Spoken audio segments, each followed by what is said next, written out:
How you doing, YouTube? Matt Massa Beer Reviews back with yet another review. First can time from a brewery in the form of North Brewing, the North. I apologize. In the form of their Diamond Dreams. Yeah, it's not the first time the North has appeared in a can or bottle. I mean, they do tons of bottles. Their stout series, and a bunch of their stout series are quite nice. And they've done a couple collabs where they've appeared in cans, but this is the first time they've released their own can. So I had a buddy of mine go up there, and I was like, hey, man, can you grab me a can? Here we go. Yeah, North. Used to visit there on and off until I moved into Jersey. It's a little bit harder for me to kind of get up there nowadays, so I'm kind of at the mercy of the fellas up and around that area to get these in my hands. But as far as the can goes, I really dig it. I mean, Diamond Dreams, I don't know. I assume there's some kind of wrestling thing going on because they're all about wrestling up there. But I dig it. The soft kind of peach can with that bright purple kind of plain kind of lettering, I dig it. So it's one of my more favorite art pieces to come out of there as far as the North goes. And as far as the beer goes, I mean, they're calling it a double dry hopped Diamond Dreams ice cream IPA. So I assume there is a whole heaping amount of hopping going on along with some lactose. That's my guess.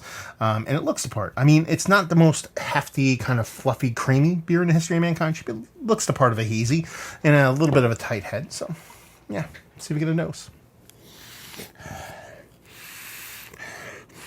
I get this kind of confectionery thing. I wouldn't necessarily lean heavily kind of lactose on it. It's giving me a soft confectionery thing along with a little bit of kind of like almost like grapey, kind of vinous-y kind of hops to it. That's pretty much it. There's a bittering to the hops. There's a kind of fruitiness to the hops. It comes off a little bit grapey to me. There's a soft kind of confectionery thing that doesn't necessarily trigger lactose right off the get, but she smells pretty fun, to be perfectly honest with you. Done and done. Doesn't smell like a hefty beer. It smells like something that's a bit more of a chugger. Let's dive in. Cheers.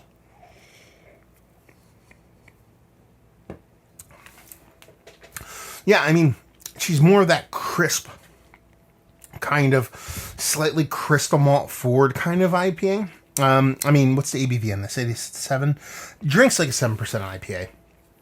The maltiness comes off sweet, a little bit kind of sugary sweet, stopped close to being that kind of saccharine sweet, but it definitely has that white cane sugar kind of sweetness going on.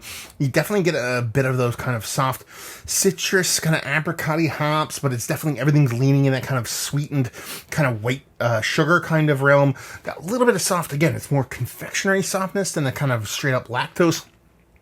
And a little bit of kind of relatively generic kind of bittering on the other end, and that's pretty much it. It's done and done after that. I mean, it's a nice beer. It's a fine beer. It reminds me a lot of a couple of the beers I've had from up that region. Scenes like the Beer Tree, they go for the super hazy stuff, but they've the North has done collabs at like Breaker Brewing, and those breweries up by there, they tend to do that more crisper, sharper kind of white sugary kind of sweet kind of IPA.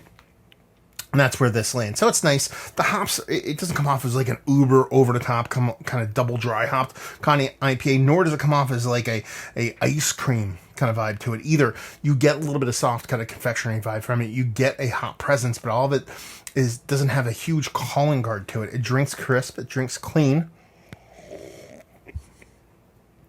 for a hazy. And there is a little bit of softness there kind of thrown in the middle.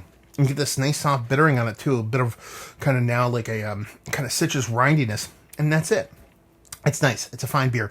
It doesn't blow me away. It's not like, you know, what most of the kind of crazy, typical kind of super hazy heads would be new nowadays, but at the same time, it's a fun beer. I dig it. I think it's good. There you go. What more do you want? So let's talk about it. So one of the better double dry hopped lactose IPAs I've had as of late. It's not on the inside, it's not on the outside, it's kind of eking somewhere in the middle there. I think it's a well-made beer. It drinks well, it's nice. It's something that would be a 4-ounce pour at a brewery for me. But as far as a 4-pack in cans, you know, just as far as my tastes go, it's not something that really kind of blows my doors off. But at the same time, you know, first can offering from a brewery that's not necessarily known for the IPAs. It's definitely a pretty noble effort. Value and availability, I forget what it costs.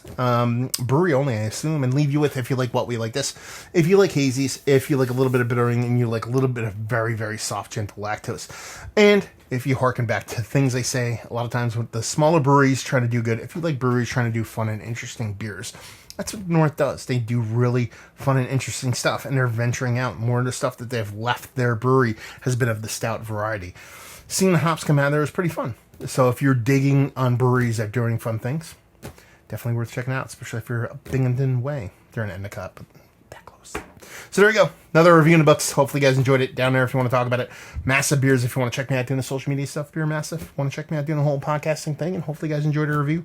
Hopefully you're enjoying a nice little North Hazy right now. And hopefully see you next time. Cheers.